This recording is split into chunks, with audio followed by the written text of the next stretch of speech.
The tomatoes weren't ready yet. I knew that. I'd planted them late, May, when I should have started in April, and I'd been checking them every morning like checking on a sleeping child, hoping patience would speed things along. It doesn't work that way. Things ripen when they're ready, not when you need them to. The call came on a Thursday afternoon. I was standing in my backyard in Charlotte, North Carolina, wiping my hands on a dish towel, squinting at those stubborn green tomatoes, when my phone buzzed on the patio table. It was my daughter. I want to tell you exactly what she said, because I've replayed it so many times that I could recite it the way some people recite scripture. She said, "Mom, about Thanksgiving, Mitchell thinks it might actually work better if we host it at the cabin this year. Just us. His parents are flying in from Portland, and you know how his dad is about long drives. We didn't want to make things complicated." I stood there in my backyard. The tomatoes were still green. I said, "The cabin I built." She said, "Mom, don't make it a thing. I need to back up, because that cabin doesn't make sense without the story of how it came to exist in the first place. My husband Lawrence died 11 years ago. Pancreatic cancer, the kind that doesn't give you a long goodbye. From diagnosis to the end was 4 months and 3 days. He was 61 years old. He had been looking forward to retirement the way some men look forward to nothing else in their lives. He had a list, an actual handwritten list, on a yellow legal pad that he kept in his nightstand. Places he wanted to go, things he wanted to build. He wanted to learn to make furniture. He wanted to spend a full week fishing on a lake without a single phone call. He never got to do any of it. I was 54 when he died. I had a pension from 30 years of teaching high school English, and I had the life insurance payout, and I had a house that suddenly felt too large and too quiet in a way I hadn't known houses could feel. For 2 years, I just lived. I don't mean that beautifully. I mean, I got up and I made coffee and I watched the news and I went to the grocery store and I came back and I went to sleep. I visited my daughter, who had married Mitchell by then and was living up in Asheville. I was present in my life, the way a piece of furniture is present in a room. Then, one spring morning, I still can't fully explain what shifted. I was driving back from the grocery store, and I took a wrong turn on a county road I'd never been down, and I ended up on the edge of a small lake outside a town called Troutman. There was a for sale sign on a piece of land, wooded, sloped down to the water. About 2 acres. I pulled over and sat in my car for 20 minutes looking at it. Lawrence had that list. I bought the land 6 weeks later. I want to be clear, I did not have grand plans. I wasn't a builder. I'd never done anything like this.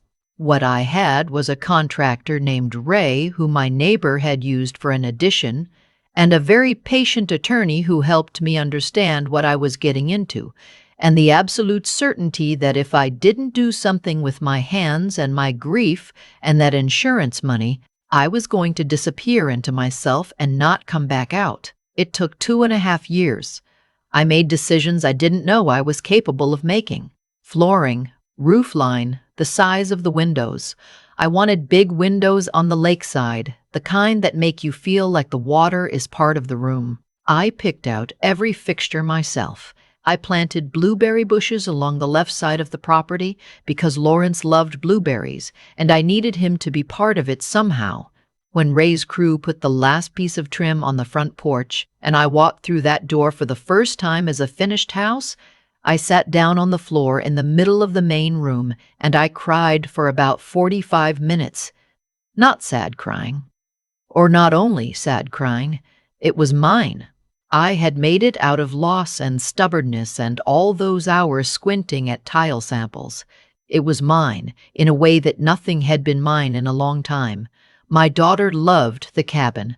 I want to say that because I don't want you to think she was always the way she became later. When she first saw it, she walked from room to room with her hand over her mouth.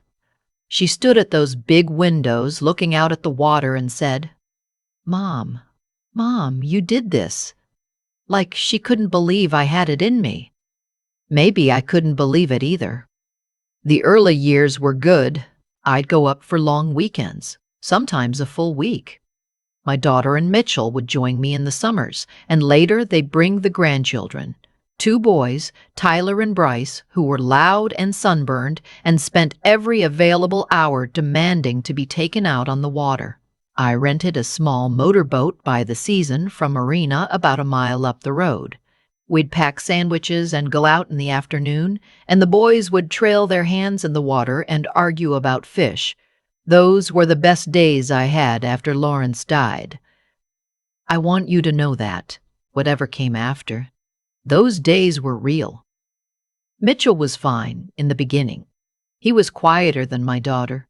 She has always been the one who fills a room, and he had opinions about things the way some men do, stated as facts rather than preferences.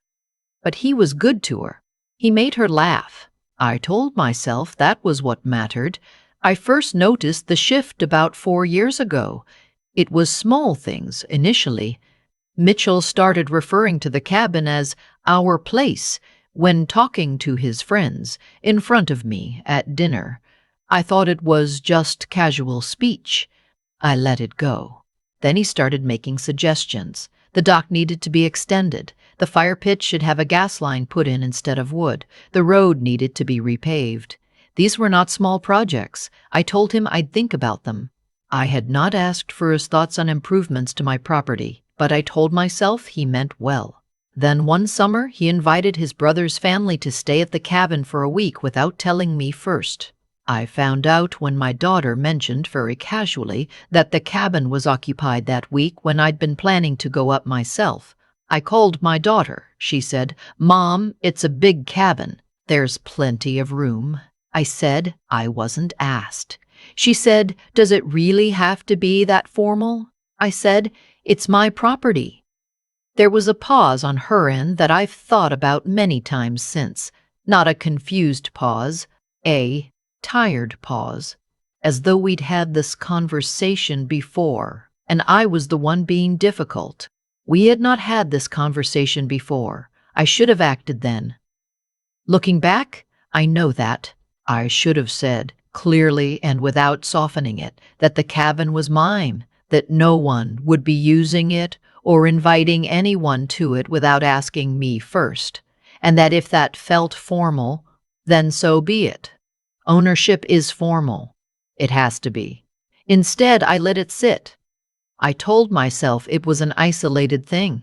I told myself Mitchell hadn't meant anything by it. What I was really doing was not wanting to cause a scene. I was 63 years old, and I had been a wife and a mother for most of my adult life, and somewhere in that time I had trained myself to smooth things over, to wait and see, to give benefit of the doubt until there was no doubt left to give. By the time I understood what was happening, it had already happened. It was a gradual thing, like water erosion. You don't notice it day by day. You just look up one morning, and the bank has changed shape. Mitchell began copying himself on emails I sent to the property management company I used for occasional maintenance. I didn't catch this for 2 months.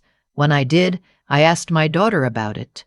She said he was just trying to stay organized. I said, "About my property?" She said, "Our family's property, Mom." I sat with that phrase, "our family's property," for a long time. Then in February of last year, I drove up to the cabin for a long weekend. I'd told my daughter I was going, the way I'd started making a point of doing even though I shouldn't have needed to. I pulled up the gravel drive in the late afternoon and I got out of my car and I put my key in the front door. The key didn't turn. I tried it again. I checked the keychain. Same key I'd used for 11 years, the one with the small blue tag I'd put on it myself. I walked around to the back door. That key didn't work either. I stood on the back porch of the cabin I had built, looking out at my lake, and I understood with a very specific clarity that the locks had been changed. I called my daughter. She didn't answer. I called Mitchell. He answered on the third ring and told me that he'd had the locks rekeyed because they'd had a situation. He said it vaguely, never explained what situation, and that he'd meant to get me a new key, but it had slipped through the cracks. I asked him when this had happened. He said a few weeks ago. My property. Rekeyed.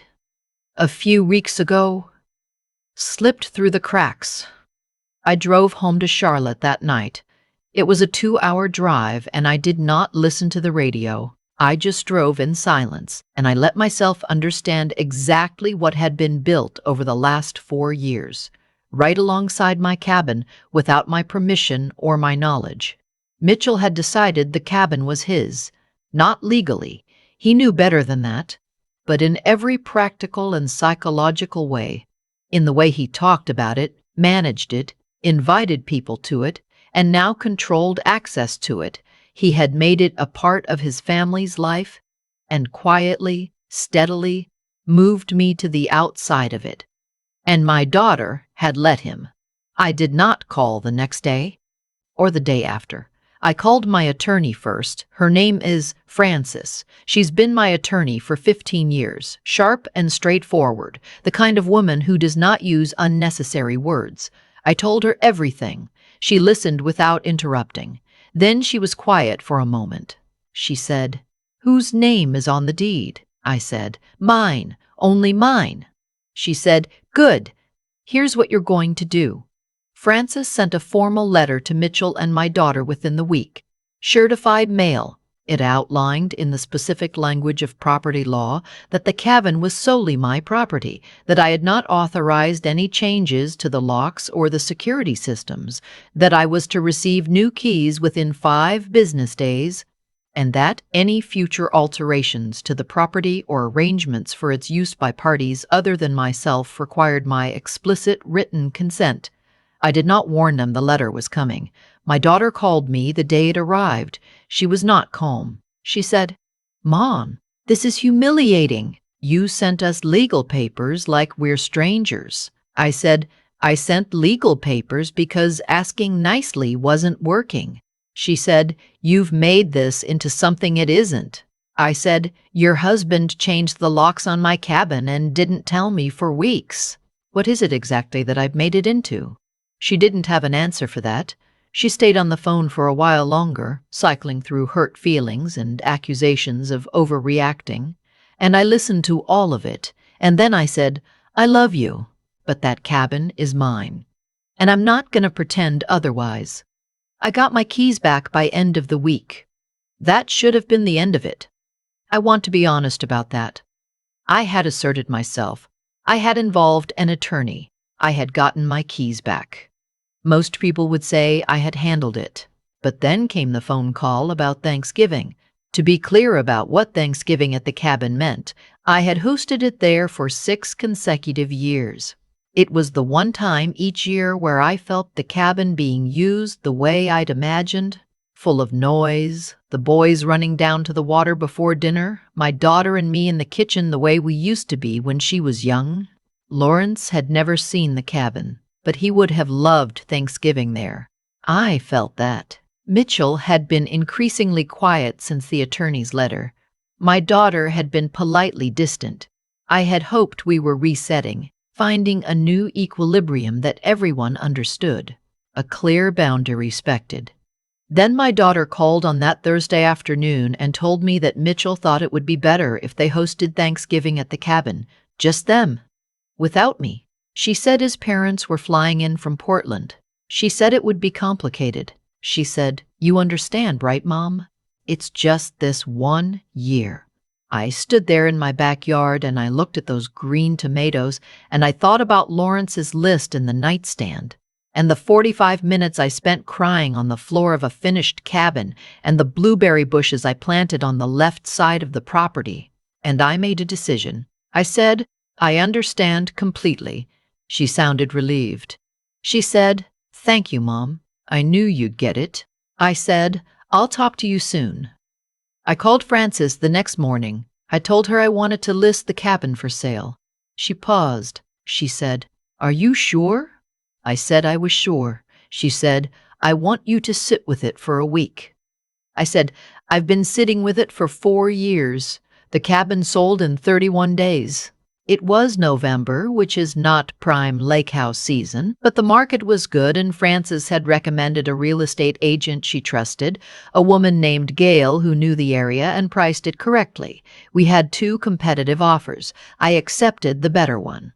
I did not tell my daughter the cabin was for sale until it was under contract.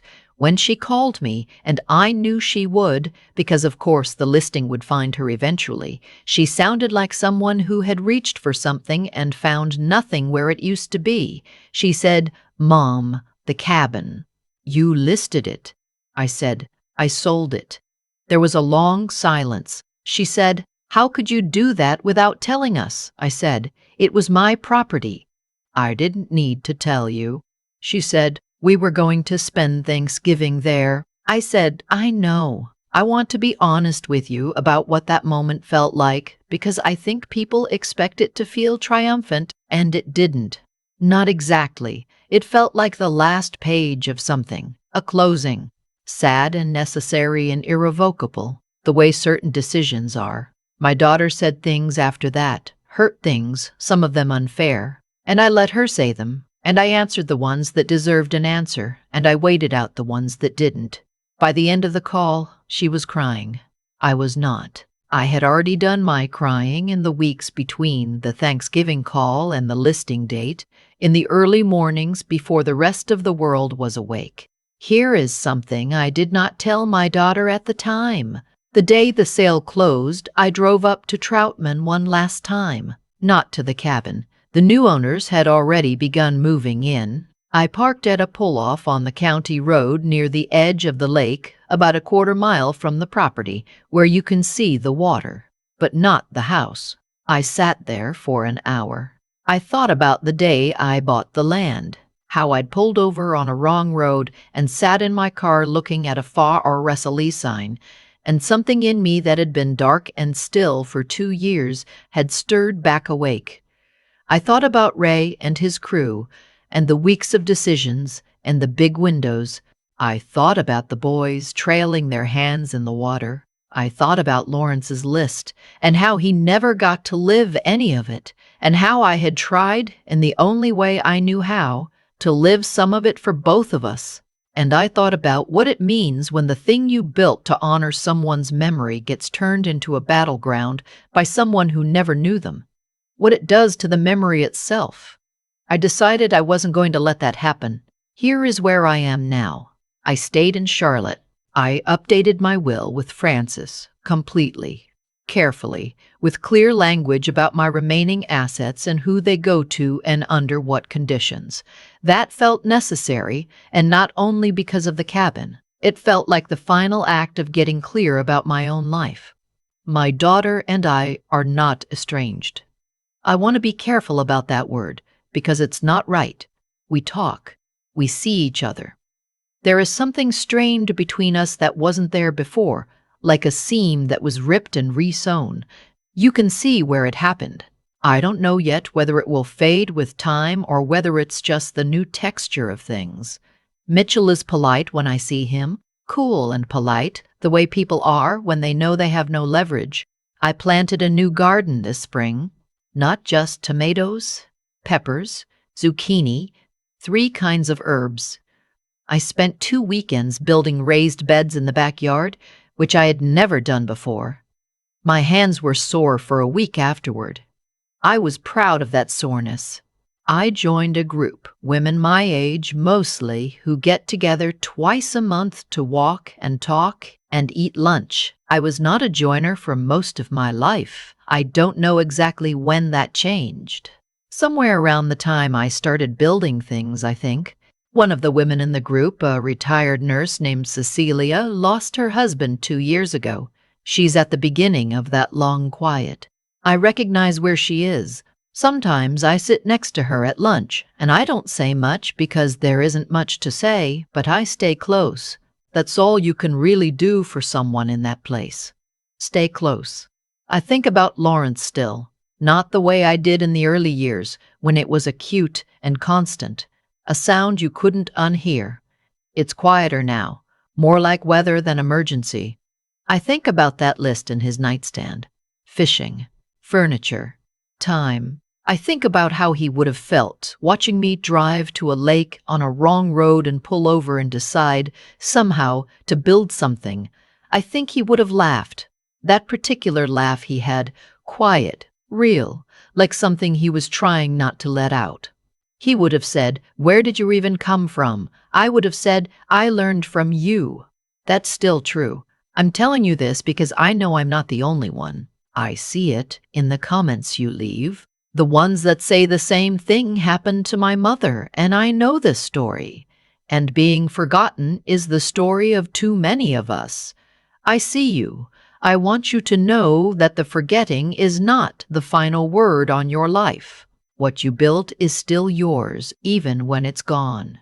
What you chose, that stays.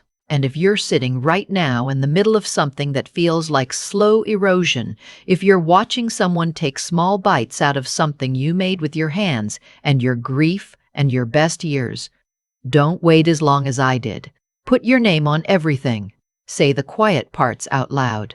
Call your Francis. The tomatoes, by the way, finally came in red in late August. I ate them standing up at the kitchen counter, sliced with a little salt, the way Lawrence used to. They were worth the wait. I've had a lot of time to sit with all of this, not the angry kind of sitting, the quiet kind, where you stop rehearsing what you should have said and start actually seeing what happened. What I see now is that nothing about this story came out of nowhere. Every part of it was built slowly. The same way the cabin was built, one decision at a time, one concession at a time, one moment of looking away and telling myself it wasn't worth the conflict. Mitchell didn't wake up one morning and decide to take something that wasn't his. He tested the edges for years, and every time I stepped back instead of holding the line, the edge moved. That's not me blaming myself. That's just me being honest about how these things work. A boundary that isn't held isn't a boundary. It's an invitation. And my daughter, I've had to think hard about her part in all of this because she's my child and I love her. And love makes it easy to look away from things that are uncomfortable to see. But she made choices, not dramatic ones, quiet ones. She chose his comfort over my dignity, over and over, in small ways that added up to something large. She used words like our family to describe a property that was mine alone. She let a voicemail become a verdict. Those were her choices, and the distance between us now is not something I created out of anger. It's the natural result of what she chose. That's the part nobody likes to say out loud, that the people who hurt us are usually not villains. They're just people who kept choosing themselves, or their spouses, or their own comfort, and didn't stop to reckon with what that cost someone else. Mitchell isn't evil. He's someone who saw an opening and kept walking through it because no one firmly closed the door. My daughter isn't cruel. She's someone who didn't want conflict in her marriage and decided I was the safer person to disappoint. What I had to build, harder than any cabin, was the understanding that I was allowed to stop being the safest person to disappoint. That took me longer than it should have. 63 years of smoothing things over, of waiting to see, of telling myself that keeping the peace was the same thing as keeping the relationship. It isn't. I know that now. Keeping the peace at the cost of your own clarity is just a slower way of losing yourself. The cabin is gone. I won't pretend that doesn't sting sometimes, even now. I drove past the county road once last fall and I didn't turn in. I just kept going. There's a kind of wisdom in knowing when something has run its course, when holding on would only be about pride, not about what's real. I let it go. Not because I lost. Because I decided what it meant for my life going forward was worth more than what it represented looking back. What I kept was the part that mattered, the proof that I could build something. The knowledge that when things went wrong, I didn't fold. I got clear. I got legal. I got honest. I updated my will. I planted a new garden. I found a group of women who know what it is to be set aside, and I stay close to them. I tell you this, not to settle scores. Lawrence is gone, and the cabin is sold, and my daughter and I are finding our way back to each other on honest terms, which is slower and more real than the way we were before. I tell you this because if one person hears it and decides today, not next year, not after the next thing goes wrong, but today, to say the quiet part out loud, to put their name on what is theirs, to stop being the easiest person in the room to overlook, then this story did what it was supposed to do. That's enough for me.